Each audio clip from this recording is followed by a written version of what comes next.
Tonight on CFTK-TV, Canadians weigh in on this week's United States election. Lebanese Canadians are growing frustrated with the Ministry of Immigration, and tributes are now going out to those who fought. Northwest BC's only television news team. We are CFTK-TV News. Hello, I'm Damian Smith, and thank you for joining us here on CFTK-TV. We're expected to hear election news this week just south of the border, with Kamala Harris and Donald Trump leading the polls. And while it may not be in our own sovereign borders, it is still a heavily covered storyline for Canadians. Here's Rachel Aiello with CTV News in Ottawa. As the U.S. presidential election campaign enters its final days, Canadians are bracing for how the result will reverberate beyond the border. It's going to have impact around the world, not just Canada. There's a lot at stake with either a Democrat or Republican win. Canada is facing pressure to increase defense spending. Canada, you can do better. There's also the border. If Trump wins and follows through on his mass deportation pledge, Canada could see a surge of asylum claims. It would be a real challenge for us. And with U.S. protectionism on the rise, trade relations could strain again. Kamala Harris voted against the revised North American Free Trade Agreement. Both she and Trump, who triggered the last round of high-drama renegotiation, have vowed to review the deal. The tariff questions will have to be mitigated and dealt with responsibly by whoever's the Prime Minister of Canada, next year or the year after. The federal government says it's been preparing for the U.S. election for months. We're going to be ready to deal with whatever gets tossed at us. Some Canadians we spoke to today said they're keeping close tabs on the tight race. Free trade again is in discussion, and I think that will affect us very much. It's very scary. It will have an impact on us, and I guess we'll have to just wait and see what happens. The result of Tuesday's vote will be consequential for Canadian consumers. Trump is threatening tariffs that risk raising prices higher, and there's a potential that the loonie could dip in value again, just ahead of a busy cross-border shopping season. Rachel Aiello, CTV News, Ottawa. Well, BC is bracing for a labor disruption at all ports as a province-wide lockout of more than 700 foremen is expected to begin as of 8 a.m. this morning. The lockout, which was initiated by the BC Maritime Employers Association, comes after nearly 2 years of bargaining with the International Longshore and Warehouse Union Local 514 to renew their collective agreement that expired back in March of 2023. And on Thursday, the union issued a 72-hour notice for the job action that would begin on Monday at 8 a.m. The move prompted the Employers Association to issue a formal notice that it will defensively lock out members of the union starting at the same time. And as November gets underway, much of the focus will be on Remembrance Day, which is only 1 week from now. And Kathy Lee from CTV News has more on what Canadians are doing to honor those who fought. The days leading up to Remembrance Day are marked by poignant gestures, honoring the fallen soldiers and those still serving. People may not say anything, but they know that because of them we have what we have today. The respect to them is paid at a field of crosses, commemorating the more than 3,500 Southern Albertans who made the ultimate sacrifice. This is a great way to remind ourselves and teach our youth and all the kids how to pay tribute. And beyond this powerful tribute, another way to remember. The ask to the city of Calgary is for this crosswalk to become a canvas of gratitude. The hope to connect the communities with veterans and the opportunity to pay back. And paying back in a permanent way, well after Remembrance Day is over. That's what's key, is just keep the conversation about the men and women who've served this country at the forefront of every discussion all year round. This is shaping up to be quite a memorable Remembrance Day. The unique nod to veterans recently adorned the street in Chatham-Kent, Ontario, near the cenotaph, where pedestrians have been traversing the artistic tribute. It means a lot to the veterans. Like I said, I've seen a couple of my people out here looking at it today. I walked in that branch yesterday and that's all I heard was, they got it up, man, they got it up. And in Stony Creek, Ontario, a colorful salute to veterans at this crossing. The hope these pieces lead to action. To pick up the phone and maybe, reach out to Veteran Food Bank, the Home for Heroes, the Legions, and say, what can I do? And to ensure the younger generation never forget each time they cross the street. Kathy Lee, CTV News, Calgary. Well, unless a surprise and last-second cash infusion happens to emerge out of nowhere, the last part of what was once an army hospital used during the Second World War in Terrace will most likely be demolished. Known as the Kin Hut, the City of Terrace has received a pair of new recommendations from senior staffers where Terrace can either spend $10,000 on a review of the structure's condition and historical value or fork up to $110,000 to demolish it due to its age. And if they wanted to end up renovating the building, it was calculated in a rough estimation that the renovation would likely cost about $2 million. Ultimately, the Terrace Council passed a motion to at least put the demolition in next year's capital spending plan, but whether it happens or not remains to be seen. Coming up next, the Alberta Premier received a sizable amount of support for her approval rate. Welcome back. Well, dozens of new faces are about to descend on BC's legislature after 57 rookies were elected to the 93-seat legislature in the October 19th election. First-time elected New Democrat Diana Gibson said that she felt the energy of the new faces and voices during the NDP's first caucus meeting last week after the NDP secured a very slim one-seat majority in the election. And Gibson also said she is proud to be among the record number of women candidates elected by the NDP. The party elected 31 women to the party's 47-member caucus, which is a BC provincial record. Now, over the weekend, one province over, Alberta Premier Danielle Smith has most of the UCP members in her corner with a 91.5% approval rate from those who support her party. Once again, here's Kathy Lee. The United Conservative Party is showing overwhelming support, with 91.5% of members approving Danielle Smith as their leader. About 6,000 UCP members were in attendance at the annual general meeting. Members CTV News spoke to had expressed unwavering enthusiasm and support for Smith, which is reflective in the vote result. I think that the approval rating was a good sign that she has been listening to us. I was surprised, yes. I thought it might be a little lower. I was hoping it would be 75 or better, but this is way better. That just goes to show that we've become more united than ever as a party, and that we support the grassroots movement, and that's what this is about. Smith took the stage and thanked her supporters. Earlier today, she addressed rumors some party members have been campaigning against her. She called for the party to remain united, telling supporters not to sink to the level of their opponents by attacking, vilifying one another, and breaking into factions. We have a robust policy discussion and a robust process, and you can't get 100% of support of 100% of members 100% of the time. So I just hope that I've managed to gain ground on the last time they had a chance to offer their opinion. In addition to the leadership vote, members also voted on 35 policy resolutions, which were all passed. Some of them include policies to abandon net zero targets, remove the designation of CO2 as a pollutant, and one looking to ban transgender women from female washrooms and change rooms.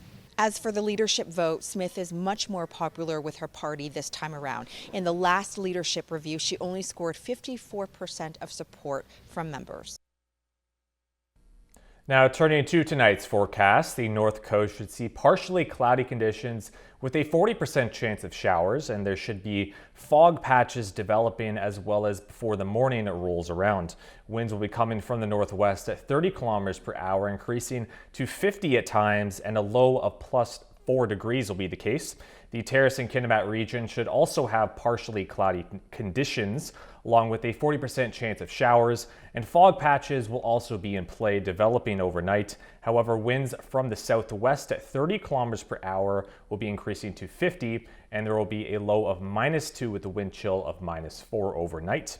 And the Bulkley Valley and Lakes District should have clearing conditions with winds from the west at 70 kilometers per hour, increasing to 90 earlier in the evening, followed by 50-kilometer winds later on. There will be a low of -10 with a wind chill of -12.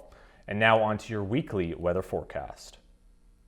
On the coast, there will be some rain the entire week with a high of 11 degrees on Wednesday and Thursday, and expect some windy conditions this week as well. The low will be Friday and Saturday night at 5 degrees. Onto the Terrace and Kitimat region, which should have the same pattern except for lower temperatures and some possible snow on Saturday. The high will be 9 degrees on Wednesday and the low will be 1 degree on Friday and Saturday. And finally onto the Bulkley Valley and Lakes District, there will be some more snow than the other areas with some rain towards the end of the week. And the high will be 10 degrees on Thursday and the low will be -2 on Friday night. And now on to your Northwest roadside report. On Highway 16, there are slippery sections in Prince Rupert, fog patches between Telkwa and Houston, slushy sections between Burns Lake and Sheraton, construction in Burns Lake, as well as utility work west of Fraser Lake, as well as in Vanderhoof. On Highway 37, there are slippery sections from Kitwanga to Miziatin Junction, roadside brushing north of Miziatin Junction. On Highway 37A, there are slippery sections as well as bridge maintenance east of Stewart. On the Nisga'a Highway, there is construction west of Nuayanch as well as bridge maintenance south of Nuayanch. On Telegraph Creek Road, there are slippery sections as well as on Highway 118. And these were what the cameras were looking like around the Northwest.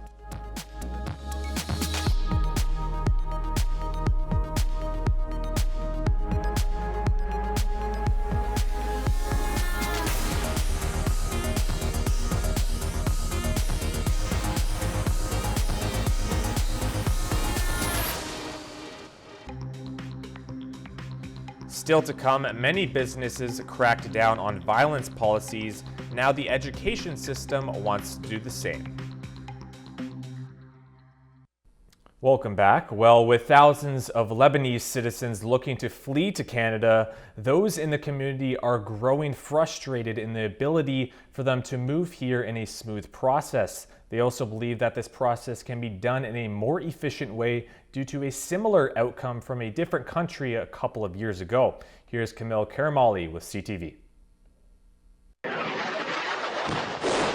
As Israeli strikes continue to decimate neighborhoods in Lebanon, the number of displaced now surpassing 1 million. So they're wondering what comes next. Lebanese in Canada are growing frustrated, not knowing what to tell family members of Canadians looking to flee. They've been trying to apply for visitor visas for their immediate family members, their spouses, their kids to come with them, but they're being refused.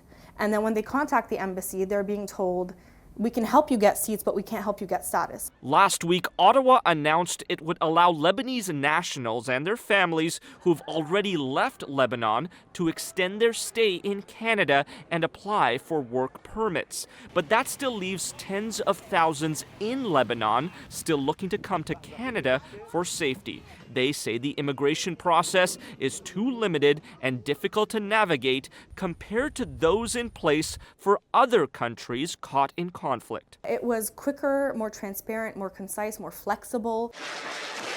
When Russia invaded Ukraine, Canada allowed an unlimited number of Ukrainians to escape the war and live in Canada for up to 3 years. This Liberal member of Parliament has been pushing her own party to implement those same emergency measures for Lebanese people. We have done special measures programs previously, like we have done for Ukraine, we have done for Afghanistan. We did some for Sudan. The immigration minister's office says it would be inaccurate to compare different programs as geopolitical realities vary. Critics argue otherwise. Treat all the communities equitably and fairly. They say that is discriminatory. The federal government's promise to match donations made by the public in support of Lebanon, set to expire today, has now been extended by 2 more weeks in hopes more people will donate, but the same people receiving those funds are continuing to hope for a gateway to safety. Well, anyone who has driven past the Heisler Center within the past couple of months might have noticed that the site's main road was in the process of being realigned to allow for people to get better access to the site, and now that work has finally been finished. The Heisla Center project, which is located on the land that was once home to Kitimat's Hospital, can now move on to the next phase of its development. This project is to be said to represent a great economic opportunity for the Heisla Nation, as its long-term goal is to eventually create a multi-use development area with housing units, commercial and retail spaces, as well as a few other community-based facilities, with a 49-room condo just finishing construction. In multiple provinces out east, there have been an increased report of violence outcomes in schools, ranging from the average school fight to even an axe attack, which happened last year in Newfoundland. Here's Garrett Barry from CTV in St. John's. The fallout of a shocking school attack will finally conclude this month in a St. John's courtroom. It was 17 months ago Prince of Wales Collegiate in St. John's was the site of a brutal axe attack. One teenager was left with a fractured skull, ambushed by 5 other young people. The last of the attackers is set to be sentenced at the end of this month. The previous 4, all sentenced to between 18 and 24 months in youth detention. The jaw-dropping incident shocked the province, but a new report put together by this province's Teachers Association says violence inside school hallways is only getting more common. My worry as head of this association is that one of my members or a student is going to get severely injured or worse in days and years to come. The Newfoundland and Labrador Teachers Association reports more fighting, more physical assault, and more threats and harassment than any time since schools shut down for the COVID-19 pandemic. In the last school year, the Royal Newfoundland Constabulary were called 178 times to schools in their jurisdiction, up about 50% from the year before. Overall, the report concludes there are 22 violent incidents inside Newfoundland and Labrador schools every day. You're around our workplace and directly sometimes involved, it takes a significant toll. The work that our student assistants do with our kids with exceptionalities so they being part of our schools is challenging enough. It's stressful enough. Newfoundland and Labrador's provincial government says it has improved staffing in schools by hiring more guidance counselors and new trial learning assistant positions that have gotten good feedback. Ontario's teachers have found just as much violence there. This summer, the Ontario Secondary Schools Teachers Federation reported that 30% of their members were personally on the receiving end of violence in school. We shouldn't be normalizing this. I go into a Canada Post office and it says violence, harassment will not be tolerated. That's in the doctor's office. That's in stores. We don't get to say that in education. The big question is why disruptions from the COVID-19 pandemic have gotten a lot of the blame. But Ontario union leaders say the problem is older than that and will take government investment to fix. Garrett Barry, CTV News, St. John's. And now we take a look at the stock market, where we have a mix of everything but a drop in a good amount of index categories. The Canadian dollar is up 23 cents. The price of gold is down $3.20. Oil is up $1.49. Natural gas is up 11 cents. And aluminum is down $4. In Toronto, the TSX is up about 1 point. The Venture Index is down 0.68. In New York, the Dow Jones is down 257.59, and NASDAQ is down about 60. Still ahead, while Pennsylvania will continue to be a historically important state for the U.S. election.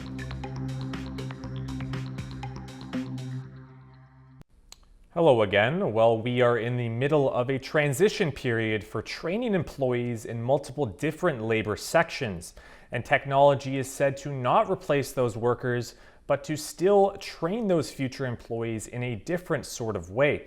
Here is Alex Karpa from CTV News with more on this interesting topic. A robot known as Val 2.0 could be part of the answer of Canada's housing crisis. It's already operational and is working on a construction site near Kingston, Ontario. It's going to be the first and largest neighborhood in Canada using an on-site robotics strategy for construction. The robot, developed by Ontario's Horizon Legacy, has a robotic arm which makes concrete-like walls with speed and precision. Young says Val 2.0 is overtaking the manual, repetitive parts of the job. She supports the team so that they can focus on, the brain work, thinking work. According to Statistics Canada, labor productivity in the sector has dropped below levels seen in the 1990s. Nyung says the robot is not meant to replace workers. What Val is doing is allowing us to keep the existing people that we have, but giving them the tools to do more. The University of Manitoba is transforming the way students are taught construction education with the use of virtual reality and augmented reality technologies. You can create a fully furnished room with all the alternatives for materials or furniture, and then you can switch them to different alternatives to see how it would look in real life. The technology keeps teams of designers, contractors, consultants, and clients updated in real time, reducing the need for constant back and forth communication. Everything can now be done in a virtual space where different employees can work together with different departments in a company as well as their clients. In addition to this technology for construction education, the University of Manitoba's College of Nursing is also using VR headsets to teach nursing students real-life scenarios and a feeling of what it's like to be in an emergency room situation.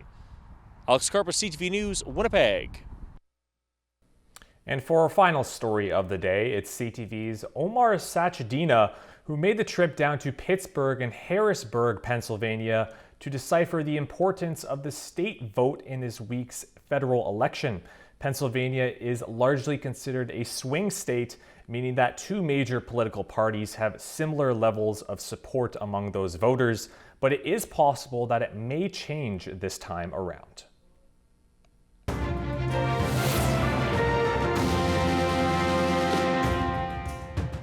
Oh, that's all I hear. I don't hear nothing else. In Pennsylvania, it seems everyone knows the stakes. That's all. Time I turn around, and it just says Pennsylvania. It's all up to you, you know? Of the 7 battleground states, Pennsylvania has the most number of electoral college votes, and it's also a bellwether, meaning it has the trend of picking the person who will be the next president. An early call here would say a lot about the outcome for the country. I think too often people don't take the time to actually look and see what did they vote for, what did they actually do. They just believe the political rhetoric on the TV. And unfortunately, those commercials are made by millionaires who have another agenda. And so I think that it's great that Pennsylvania is actually one of the ones that's a swing state. I voted for Harris. I'm voting for Harris.